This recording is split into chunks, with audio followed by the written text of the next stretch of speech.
तो मैं एक बहुत बुनियादी मुद्दे से बात शुरू करता हूँ, और वो ये है कि कोई सच बोल रहा है या झूठ कैसे पता लगाएं। आप में से कुछ लोग ऐसे होंगे जो चाह के भी झूठ नहीं बोल पाते होंगे। बोलते होंगे तो उनके चेहरे पर ऐसा भाव आ जाता होगा कि झूठ बोल रहे हैं, छिपा ही नहीं पाते हैं। ऐसे लोगों के बारे में एक बहुत प्रसिद्ध कवि हरिवंश राय बच्चन, आपने नाम सुना होगा। अमिताभ जी के पिताजी और अभिषेक बच्चन के दादाजी। उन्होंने एक बड़ी अच्छी पंक्ति लिखी थी खुद को संबोधित करते हुए।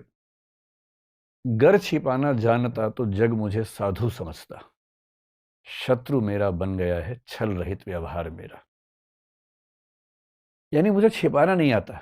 अगर मुझे छिपाना आता तो लोग मुझे साधु समझते, पर मैं छिपा ही नहीं पाता हूं। तो मेरी कमजोरियां, मेरी गलतियां सामने आ जाती हैं और लोग समझ जाते हैं कि मैं साधु नहीं हूं, मैं एक बहुत सामान्य व्यक्ति हूं। पर आप में से कुछ लोग शायद ऐसे भी हों जिनको बहुत सफाई से बात छिपाने की अदा आती हो। आपको न भी आती हो, आपके आसपास ऐसे कुछ लोग तो होंगे ही होंगे जो झूठ बोलते हैं और बड़ी सफाई से बोलते हैं, कायदे से बोलते हैं। उनके बारे में भी एक बहुत प्रसिद्ध शायर ने एक शेर लिखा। वसीम बरेलवी, शायद नाम सुना हो आपने, बहुत प्रसिद्ध शायर हुए हैं। वो कह रहे हैं, वो झूठ बोल रहा था बड़े सलीके से, वो झूठ बोल रहा था बड़े सलीके से, मैं एतबार न करता तो क्या करता। ऐसे भी लोग होते हैं।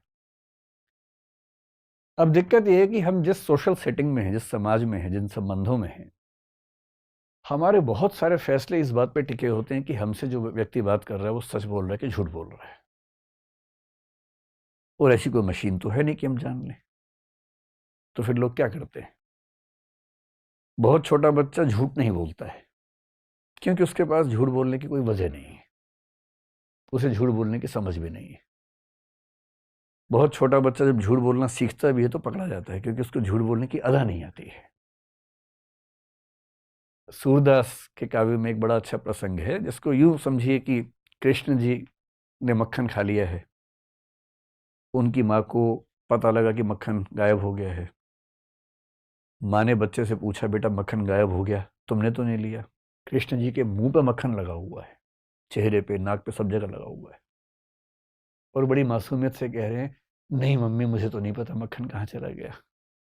अच्छा, मम्मी भी बहुत खुश हो रही है उस अदा पे, उस बचपन को देख के। वो कह रही है, बेटा तुमने तो नहीं लिया होगा, मैं जानती हूँ। कृष्ण ने कहा कि मम्मी मैंने तो नहीं खाया, पता नहीं किसने खा लिया। तो मम्मी कह रही है कि बेटा मैं जानती हूँ तुम तो खा ही नहीं सकते हो, तुम तो बहुत ही अच्छे बच्चे हो, चलो हम मिलकर ढूंढ दें किसने खाया, कहाँ चोरी हो गया। वो दोनों ढूंढ रहे हैं। अब बच्चा नहीं समझ पा रहा है कि बच्चे की चोरी पकड़ी जा चुकी है, क्योंकि बच्चों को झूठ बोलना नहीं आता है। सीखते हैं समय के साथ साथ, हम सब ने सीखा है, आपने भी सीख लिया होगा, लेकिन बहुत छोटे बच्चों को नहीं आता है। बोलते हैं क्योंकि बच्चों के पास अपने डिफेंस का एक ही मैकेनिज्म है, झूठ बोलना। जब उनको लगता है कि फंस जाएंगे, जब उनको लगता है कि पिटाई हो जाएगी, तो झूठ बोलना एक डिफेंस मैकेनिज्म है। वो झूठ बोलते हैं, पकड़े जाते हैं, फिर पिटते हैं। फिर दो पिटाइयाँ होती हैं, एक तो गलत काम की, एक झूठ बोलने की भी होती है अलग से। धीरे धीरे बच्चे अभ्यस्त हो जाते हैं कि झूठ ऐसे बोलना है कि पकड़ा ना जाए। और फिर वो जब थोड़े मैच्योर होते हैं, किशोरावस्था में आते हैं, वहां तक आ जाते, झूठ ठीक से बोलने लगते हैं। किशोरावस्था में उनकी उम्र में ऐसी चीजें होती हैं, फिजिकल चेंजेस होते हैं, उनका पर्सपेक्टिव चेंज होने लगता है। पेरेंट्स उनको दोस्त कम दुश्मन ज्यादा नजर आने लगते हैं। झूठ बोलने की वजहें बढ़ जाती हैं। अपना गैंग होता है, उस गैंग में सारी बातें होती हैं, कितना बताएं। तो जरूरत पड़ने पर, अगर पेरेंट्स बहुत अच्छे हैं तो झूठ की जरूरत नहीं है, टीचर्स बहुत अच्छे हैं तो झूठ की जरूरत नहीं पड़ती है। पर अगर टीचर्स और पेरेंट्स उतने समझदार ना हो तो बच्चों के पास एक ही रास्ता बचता है कि झूठ बोल के अपने आप को बचाएं, अपने रास्ते निकालें। अब पेरेंट्स बड़े खुंदक में रहते हैं, वो जानना चाह रहे हैं कहाँ गया था, किससे बात कर रहा था। बच्चा नहीं बताएगा। पेरेंट्स उसका फ़ोन चेक करेंगे तो बच्चे ने नाम ही कुछ और सेव कर रखा है। चेक कर लीजिए, कितना भी चेक कर लीजिए। बात हो रही थी भारती से, नाम लिखा भारत, अब कितना आप कर लेंगे, कितना चेक कर लेंगे। ऑफिस लिखा हुआ है, ऑफिस बॉस, आप कितना चेक करेंगे? बच्चों के पास उपाय है इस चीज का। तो दुनिया के हर समाज में पेरेंट्स के सामने, टीचर्स के सामने, राज्य के सामने एक चुनौती ये रही है कि सच कैसे जाने। तो इसके उपाय कई तरह के, कुछ इमोशनल उपाय हैं, जैसे पेरेंट्स करते हैं, दोस्त करते हैं। खा मेरी कसम, एक तो ये उपाय है। जब आपको शक हो किसी पे कि झूठ बोल रहा है, आप क्या बोलेंगे? मेरी कसम खा, मुझे छू के बोल, मर जाऊंगा मैं झूठ बोला तो जो इमोशनली कच्चे लोग हैं वो घबरा जाते हैं, नहीं नहीं नहीं, मैं ऐसे नहीं मरना चाहिए होगा, अच्छा सॉरी मैंने झूठ बोला। पर ये भी 2-4 बार चलता है, उसके बाद वो व्यक्ति मजबूत हो जाता है, उसको पता है मरता मरता कोई है नहीं, बिना बात के मरता हर बार मैं ही हूँ। फिर अगली बार वो बोलता है कि कसम से भाई, तेरी कसम, सिर पे हाथ रख, तेरी कसम, और उसे फर्क ही नहीं पड़ रहा, इतना सफाई से झूठ बोल रहा है, और सामने वाला होता कसम तो झूठी नहीं खाएगा, तो इसका मतलब सच है, भरोसा कर लिया। कुछ लोग और करते हैं कि अगर तू झूठ बोल रहा है तो ये जो मिर्च है इसमें धुआं निकलेगा, आग लगाएंगे तो नहीं तो धुआं नहीं निकलेगा, कुछ ऐसे उपाय करते हैं। चाइना में एक उपाय ये किया गया, जिसको आप पॉलीग्राफ का पहला एग्जाम्पल दुनिया का मान सकते हैं, कि जो अभियुक्त है उसको कच्चा चावल खिलाते थे, और कंसेप्ट ये था कि जब हम डरे होते हैं तो हमारे मुंह में सलाइवा यानी कि लार नहीं बनती है, और अगर कोई झूठ बोलेगा तो डरेगा, डरेगा तो सलाइवा नहीं बनेगा, सलाइवा नहीं बनेगा तो जो कच्चा चावल चबाया है वो सूखा रह जाएगा, और लार बन गई तो इसका मतलब डर नहीं रहा था, डर नहीं रहा था मतलब सच बोल रहा था। बहुत ट्रेडिशनल उपाय है, बहुत मीनिंगफुल नहीं है, लेकिन हाँ ऐसा होता था गाँवों में। अब पुलिस क्या करे? पुलिस को हजारों लाखों करोड़ों मामले सुलझाने हैं, बहुत सारे क्रिमिनल केसेस होते हैं, कुछ सिविल केसेस होते हैं। तो सिविल से तो पुलिस का ज़्यादा लेना देना नहीं है, पर क्रिमिनल तो है। क्रिमिनल का मतलब जिसमें हत्या हो, कोई चोरी हो, डकैती हो, बलात्कार हो, वो सब क्रिमिनल केसेस हुए। अब पुलिस के पास तरीका एक तो ये है कि वो लोगों से पूछे क्या हुआ था, बताओ भाई, नोट करे। पर जो व्यक्ति पुलिस के पास गया है, यदि पहली बार अपराध किया है और बहुत इनोसेंट व्यक्ति है, गलती से हो गया, तो फिर भी हो सकता है कि बातचीत में बता दे कि मुझसे गलती हुई है। पर जो घाघ है, जो अभ्यस्त है, हैबिचुअल है, उसको अच्छे से पता है कि पुलिस कुछ भी पूछ ले, क्या बोलना है क्या नहीं बोलना है। पुलिस पूछ पूछ के मर जाएगी, लेकिन मामला साफ हो नहीं पाएगा। फिर पुलिस क्या करती है? पुलिस अपने तरीके पे आ जाती है, थर्ड डिग्री। कह दिया अच्छा रुको, चलो जरा साइड में चलो। फिर उसको मार मार के या बिना मारे उतना दबाव बना के, फिल्मों में आपने देखा होगा कि एक पुलिस ऑफिसर इन्वेस्टिगेशन कर रहा है, पड़ोस के कमरे से आवाजें आ रही हैं, वो कुछ नहीं कर रहा। जब गया इन्वेस्टिगेशन पे तो अपने एक जूनियर को बोल के गया कि पड़ोस के कमरे से आवाजें आनी चाहिए बहुत तेज तेज, और बीच में आके ऐसे बोल देना जब मैं बात कर रहा हूँ। अब ऑफिसर बात कर रहा है कि भाई बता दे, कितना परेशान करेगा, बता दे। इतने में एक पुलिस वाला आता है कि सर वो साथ वाले की मौत हो गई। ये कहता है कैसे मरा? सर वो सवाल पूछे जवाब नहीं दे रहा था, ज़्यादा मार दिया उसको, मर गया। फिर ये कह रहा है कोई बात नहीं, लाश दफना दो, किसी को बताना मत। फिर इसे पूछते हैं हाँ भाई बताएगा? हाथ नहीं लगाया है, टच भी नहीं किया है। फिर इतना सुनने के बाद बड़े बड़े लोग बता देते हैं, कई तो ऐसे भी कि ना भी किया तो भी बता देते हैं कि हाँ मैंने चोरी की थी भाई, 2 महीने जेल में रह लूंगा, कम से कम मरूंगा तो नहीं। तो ये भी खतरा होता है। और ऐसे बहुत जोक्स चलते हैं। एक जोक मैंने सुना था बहुत पहले, था तो भारत के 3 राज्यों के बारे में, तो मैं 3 देश कर देता हूँ। विदेशों के बारे में बोलते रहिए, कोई दिक्कत नहीं है, देश के अंदर बोलना मुश्किल है। तो इमेजिन कीजिए कि जापान, चीन और नॉर्थ कोरिया में कंपटीशन है।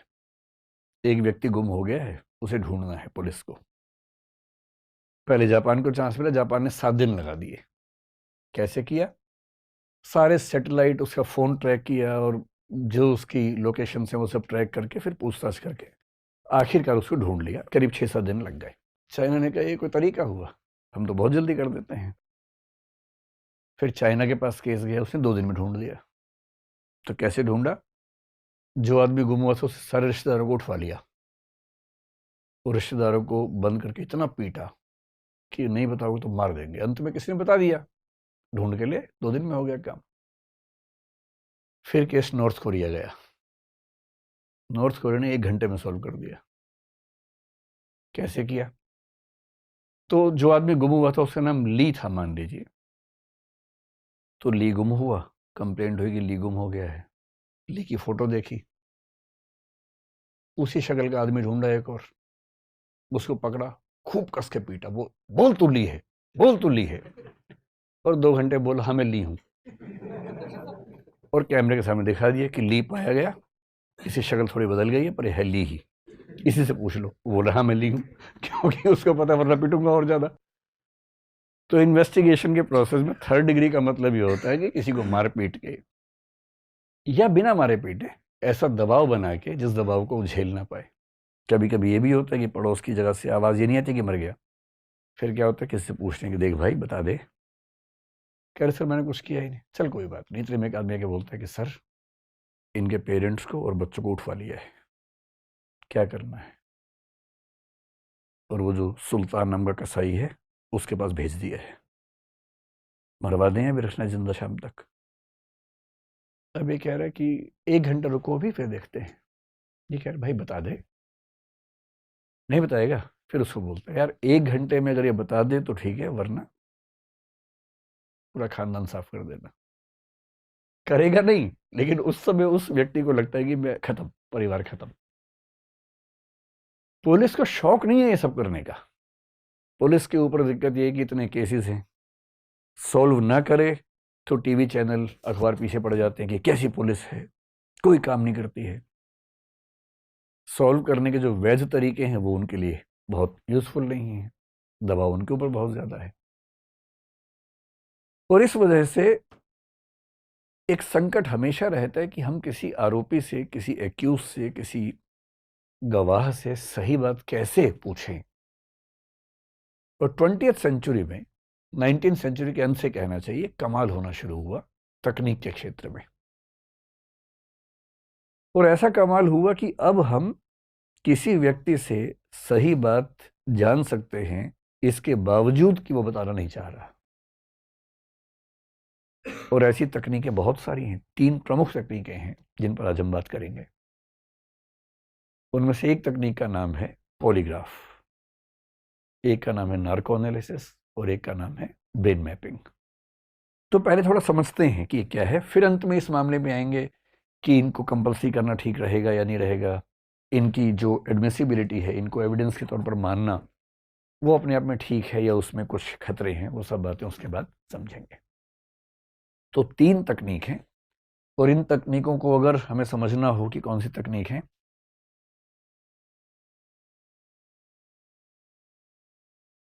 एक शब्द है जिससे हम बात शुरू करेंगे, उसको बोलते हैं डीडीटी। डीडीटी सुनते ही आपको बचपन वाला याद आ गया होगा अपना, है ना? ये वो डीडीटी नहीं है, इसको बोलते हैं डिसेप्शन डिटेक्शन टेक्निक। डिसेप्शन मैं उम्मीद कर रहा हूं कि आप समझ पा रहे होंगे, डिटेक्शन भी समझ पा रहे होंगे, और टेक्निक तो खैर कोई बात ही नहीं है। डिसेप्शन का मतलब है धोखा, कि आप कुछ छिपा रहे हैं, झूठ बोल रहे हैं या सच नहीं बोल रहे हैं। डिसीव करना, धोखा देना। डिटेक्शन का मतलब है पहचान लेना, और टेक्निक मतलब तकनीक। यदि कोई आपको धोखा दे रहा है तो उस धोखे को पहचान लेने की तकनीक, इसको बोलते हैं डिसेप्शन डिटेक्शन टेक्निक। और फिलहाल हमारी दुनिया के पास 3 तकनीकें हैं। फ्यूचर तो बहुत ही अलग किस्म का होने वाला है। अभी जो तकनीकें हैं वो 3 हैं। मैंने जो आपको बताया, एक का नाम क्या है? पॉलीग्राफ, दूसरे का नाम है नार्को एनालिसिस, और तीसरे का नाम है ब्रेन मैपिंग। अच्छे से समझते हैं कि क्या होता क्या है, और कल को मान लीजिए समझ लेंगे, और उसके बाद मैं आपसे पूछूंगा क्या करना चाहिए सरकार को, राज्य को, सुप्रीम कोर्ट को, फिर देखेंगे आपकी राय क्या बनती है। पहले जान तो लें कि मसला है क्या। शुरुआत करते हैं पॉलीग्राफ से, कि पॉलीग्राफ क्या चीज है।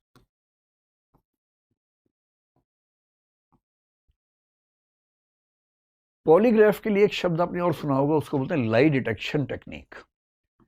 कभी आपने सुना है कि झूठ पकड़ने वाली मशीन होती है कुछ, लाई डिटेक्टर?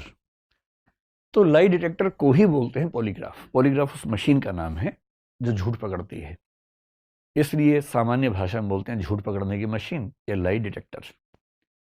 अगर आपको थोड़ा सा और समझना हो इस मामले में तो आप एक फिल्म 2010 में आई थी, हिंदी की ही, उस फिल्म का नाम था राइट या रॉन्ग। आप में से कितने लोगों ने ये फिल्म देखी है? बस 3 लोगों ने देखी है। चलिए देख लीजिएगा इसी बहाने। ये फिल्म लगभग पूरी तरह से इसी टेस्ट पे बेस्ड है। सनी देओल इसमें एक कैरेक्टर है जिसके ऊपर टेस्ट किया गया और टेस्ट फेल हो गया। ये टेस्ट फेल हो जाता है, कोई बहुत समझदार आदमी टेस्ट को फेल कर देता है। इससे भी मन ना माने तो एक टीवी पे प्रोग्राम आया था कुछ साल पहले जिसका नाम था सच का सामना। ये आपने शायद देखा होगा, आपकी जनरेशन की बात है, 5-7 साल पहले मेरे ख्याल से आया था। राजीव खंडेलवाल एक एक्टर हैं, वो इसको होस्ट करते थे। 2 इसके सीजन्स आए थे, फिर बंद हो गया था। बड़ा खतरनाक प्रोग्राम था। इसमें जो पार्टिसिपेंट थे उन्हें इस मशीन के सामने बैठना होता था और उनसे पर्सनल लाइफ पे सवाल पूछते थे। झूठ बोलेंगे तो मशीन बोल देगी झूठ बोल रहा है, सच बोल देंगे तो प्राइस तो मिल जाएगा, रिश्ते टूट जाएंगे उसके बाद। और उनके परिवार के लोग साथ में बैठे होते थे वहां पर। अब सोचिए कि एक पति पार्टिसिपेंट है, पत्नी बहुत खुश होकर आई है कि आज मेरे पति का टेस्ट है, प्राइज मिलेगा, और उसी में एक सवाल ऐसा आ गया। पति ने जवाब दिया बड़ा अच्छा सा, कुछ भी पूछा कि क्या किसी और को पसंद करते हैं आजकल? पति ने कहा नहीं, तो मशीन बोली झूठ बोल रहा है। अब उसके बाद क्या बचा? प्राइज मिल भी गया तो घर तो जा नहीं पाएगा पैसे लेके। पिटाई तो होगी उसके बाद। तो वैसा एक टीवी प्रोग्राम चला था सच का सामना, कहीं मौका मिला तो एक एपिसोड देखिए उससे क्या है। बहुत डिबेट्स हुई थी उस पर और बाद में फिर वो बंद ही हो गया था। तो ये पॉलीग्राफ टेस्ट के बेस पर कुछ प्रोग्राम्स जो मीडिया में दिखाए गए वो हैं। पॉलीग्राफ टेस्ट क्या होता है? देखिए इसका जो प्रिंसिपल है, एक शब्द समझते हैं, वो शब्द है साइकोसोमैटिक इंटरेक्शन। सारा खेल इस प्रिंसिपल का है।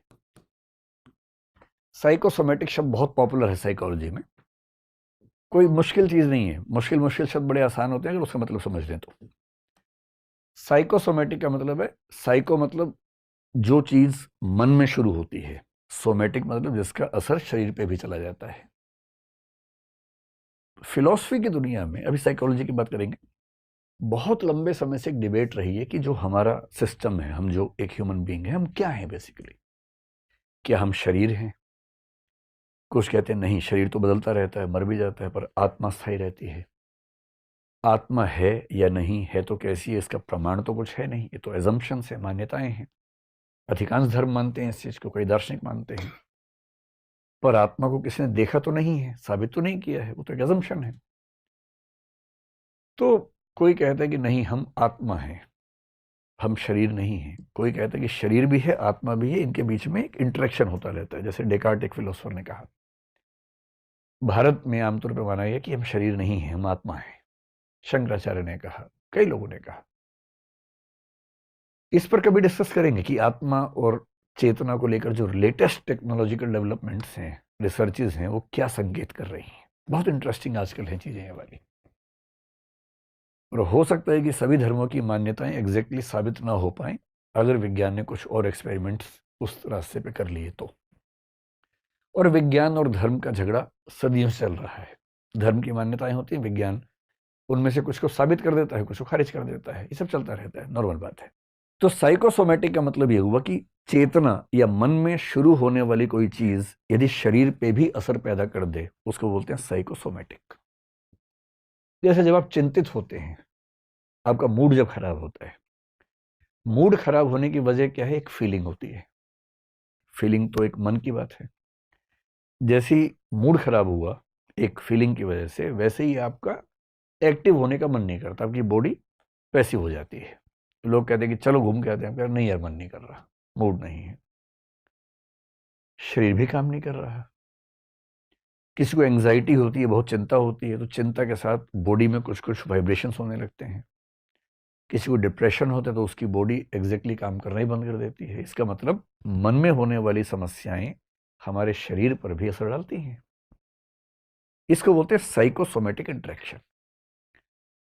तो पॉलीग्राफ की शुरुआत जिस व्यक्ति ने की थी बहुत पहले 19वीं सेंचुरी में, उसका नाम था लोम्ब्रोसो। लोम्ब्रोसो एक बहुत कमाल का आदमी है जिसकी बात हम कभी करेंगे, कभी एक वीडियो इस बारे में बनाएंगे कि कोई व्यक्ति अपराध क्यों करता है, अपराध करने की वजह क्या है। इस व्यक्ति ने ये एक किताब लिखी, द क्रिमिनल मैन नाम से किताब लिखी, और उस किताब में उसने जो व्याख्या दी वो व्याख्या ये कहती है, ये लोम्ब्रोसो व्यक्ति है जो मॉडर्न क्रिमिनोलॉजी है उसका फादर उसको बोलते हैं, इटली के व्यक्ति थे, 19वीं सेंचुरी के अंत में 1876 के आसपास काम कर रहे थे।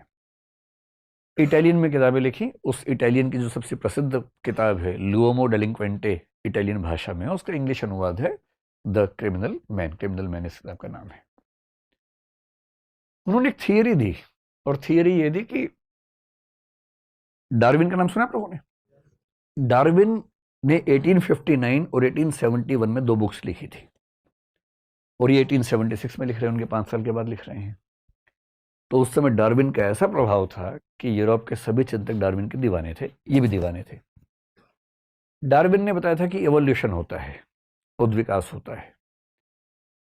उसी इवोल्यूशन के प्रिंसिपल को इन साहब ने अप्लाई किया और कहा कि जो लोग अपराध करते हैं वो दरअसल वो लोग हैं जो इवोल्यूशन की दौड़ में थोड़ा सा पीछे रह गए हैं, जिनमें एनिमल्स वाली टेंडेंसीज थोड़ी बची हुई हैं, ह्यूमंस वाली थोड़ी कम है, क्योंकि इवोल्यूशन कम हुआ है।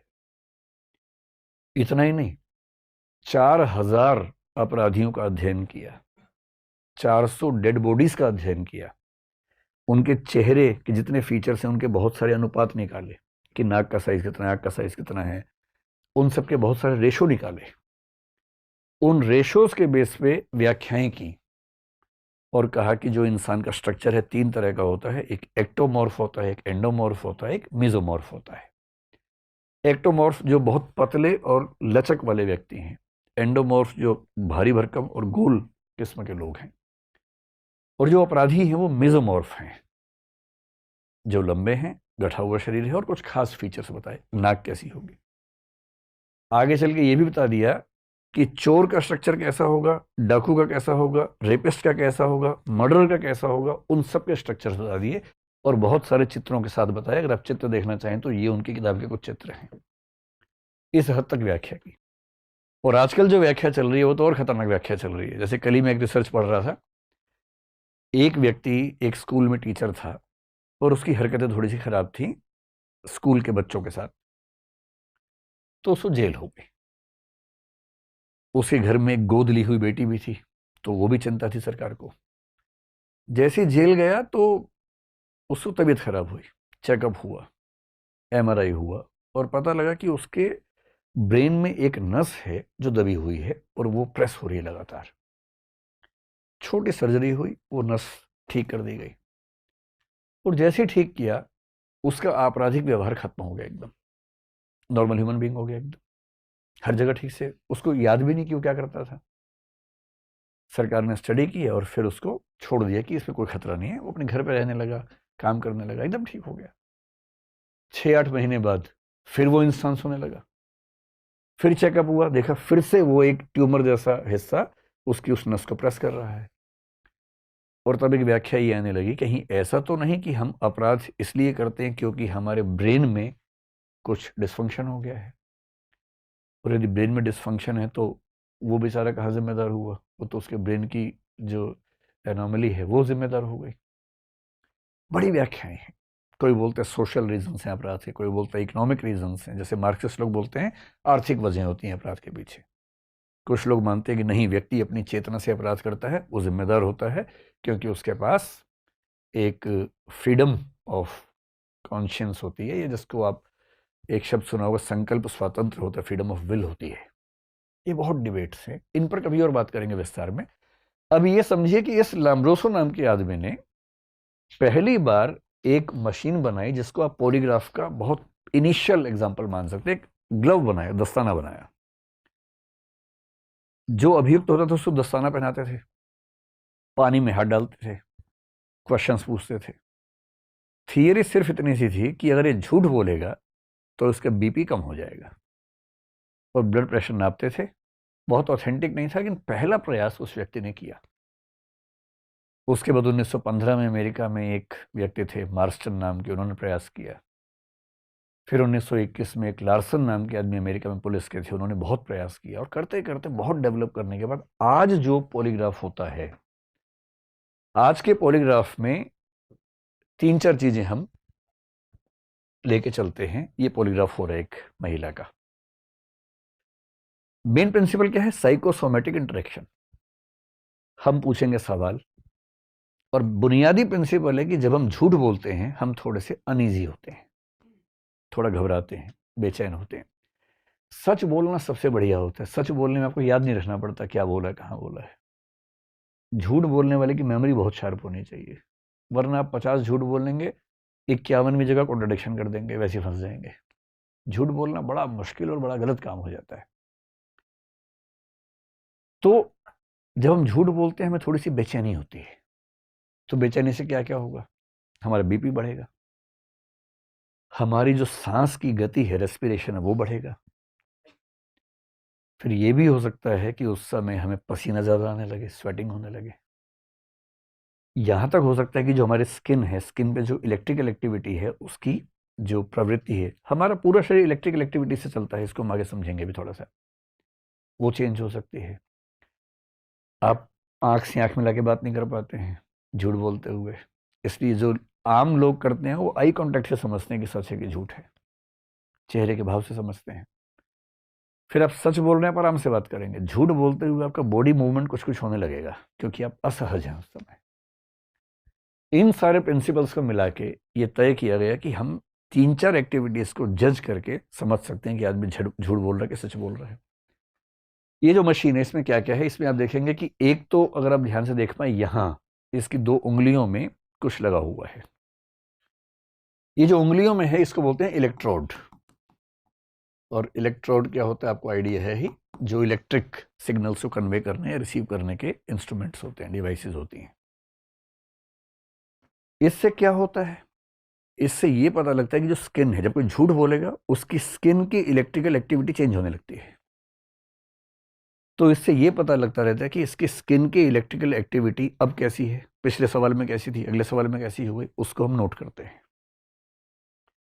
ये जो टेप इसके पेट पर बंधी है इसको बोलते हैं न्यूमोनिक टेप या न्यूमोनिक ट्यूब कहते हैं। न्यूमोनिक ट्यूब का काम ये होता है, न्यूमोनिक में पी होता है शुरू में, क्यों होता है मुझे आज तक नहीं समझ में आया, लेकिन होता है। न्यूमोनिक ट्यूब ये बंधी है पेट पर और छाती पे। इसका पर्पस है ये देखना, सवाल पूछे जाते हैं इस टेस्ट में, हर सवाल का जवाब देते समय सांस की गति कम हुई कि ज़्यादा हुई, ये इस टेप से पता लगता है। और ये सारे इनपुट्स कहाँ जा रहे हैं? कंप्यूटर में, वहाँ चल रहा है साथ साथ। तीसरी चीज इस टेस्ट में होती है जो आप देखेंगे ये बाह पे, इसको बोलते हैं बीपी कफ। आपने देखा होगा जब किसी का बीपी लेते हैं यहाँ पर एक बांधते हैं कफ, है ना। इससे ये भी देखते हैं कि हर सवाल के जवाब में बीपी बढ़ा या कम हुआ। और चौथा जो ये कुर्सी है वो सामान्य कुर्सी नहीं होती है, ये कुर्सी इस व्यक्ति का वजन बीच में है कि साइड में है कि आगे है कि पीछे है, कितनी मूवमेंट हो रही है किस सवाल में, वो चेक करती है। तो जो चेयर है ये चेयर भी स्पेसिफिकली डिजाइन्ड चेयर होती है। अब क्या होता है कि इस व्यक्ति को बुला लिया, पहले इसको पता होता है कि टेस्ट हो रहा है, उसकी परमिशन से ही टेस्ट होता है, ऐसे नहीं होता है हमारे देश में। फिर पहले प्री टेस्ट होता है इंटरव्यू, जो व्यक्ति टेस्ट करेगा, जो एक मनोविज्ञान की समझ रखता है, अपराध विज्ञान की समझ रखता है, क्वेश्चनियर बनती है, प्रश्नावली बनती है। पहले उसको बताते हैं कि देखो भाई ये टेस्ट आपने अपनी मर्जी से दिया है, तनाव की बात नहीं है, कुछ सवाल पूछेंगे, डरना वरना एकदम नहीं है, ये मशीन कोई करंट नहीं लगेगा, सिंपल सी बात है कि ये एनालाइज करेंगे कि आप कितना सच बोल रहे हैं। उसको एट ईज ले आते हैं कि तनाव ना हो उसको। फिर जब टेस्ट शुरू होता है कुछ ऐसे सवाल पूछ लेते हैं अजीब अजीब से, आलू का रेट क्या चल रहा है आजकल, कुछ भी ऐसे, ताकि उन सवालों से उसको ये समझ में आए कि एक सामान्य सवाल पे उसकी ये सब रेट्स क्या चलती रहती है, या उसके घर के बारे में, परिवार के बारे में कुछ सामान्य सवाल पूछ लेते हैं। बीच बीच में वो सवाल आते हैं और देखते हैं कि सामान्य सवाल में सारे रेट्स क्या थी, उस सवाल में रेट्स क्या हुई, और फिर उस व्यक्ति के हिसाब से, क्योंकि क्या होता है ना, कुछ बहुत मासूम लोग हैं। अब जैसे आप में से किसी को कोई बिठा दे यहाँ पर, आप कितना भी सच बोलेंगे, इसी घबराहट में ये मशीन के सारे पैरामीटर बढ़ जाएंगे कि पता नहीं क्या होने वाला है मेरे साथ। जो मासूम व्यक्ति होते हैं उनका तो हर जवाब हाई पर रहता है, उस समय घबरा जाते हैं। कुछ हैं सुपर घाट टाइप के लोग, उन्हें मशीन लगा ऐसे बैठे हो, वो कह रहे कि देखिए डरने की बात नहीं है, मैं डर ही नहीं रहा, तुम क्यों डर रहे हो, पूछो सवाल। उन्हें फर्क ही नहीं पड़ रहा। इतना अच्छा झूठ बोलते हैं, इतना सलीके से, मैं एतबार न करता तो क्या करता, उस वाले भाव से। तो ऐसा हो सकता है कोई आदमी झूठ बोल रहा हो, लेकिन इतने कॉन्फिडेंस से कि ना हिल रहा है, ना हार्ट बीट्स बढ़ रही हैं उसकी, ना स्किन का करंट चेंज हो रहा है, ना श्वसन की गति बदल रही है, कुछ नहीं हो रहा उसको। और जो बेचारा मासूम से चला, सब कुछ बढ़ गया अचानक डर के मारे। ये खतरा तो होता ही है इसमें। तो करते क्या है, शुरू में ना हर व्यक्ति का एक नॉर्मल लेवल जज करते हैं कि किसी का नॉर्मल लेवल 0 हो सकता है, किसी का 4 हो सकता है। वो शुरू 4 से कर रहा है। जो मासूम सा आदमी है, हर चीज में 4 लेवल ऊपर बढ़ा हुआ है, तो उसका नॉर्मल 4 मान लेंगे। वहां से काउंट करना शुरू करते हैं, गैप कितना आया, कि वो सच बोलेगा तो भी तनाव के चौथे बिंदु पे है, झूठ में तनाव के 8वें बिंदु पे होगा। और जो घाघ आदमी है, सच बोलते हुए 0 पे है, झूठ पे 0.5 पे गया सिर्फ। तो ऐसे एक अमाउंट फिक्स करते हैं, मात्रा फिक्स करते हैं उस व्यक्ति के अनुसार, और हर क्वेश्चन के साथ नोट करते हैं सारी वैल्यूज, और उसकी टोटल वैल्यू क्या निकलेगी उसके बेस पे तय होता है कि सच की वैल्यू यहां से यहां तक मानेंगे, यहां से यहां तक बोलेंगे झूठ है, और बीच की एक वैल्यू होती है जो कैन नोट से या तय नहीं हो पा रहा। इस तरह से टेस्ट होता है। अब ये टेस्ट आपने अगर देखा हो तो इसके बहुत फेमस एग्जांपल्स मैंने आपको 2 फिल्मों का या सीरियल का एग्जांपल दिया, वो इसके एग्जांपल्स हैं।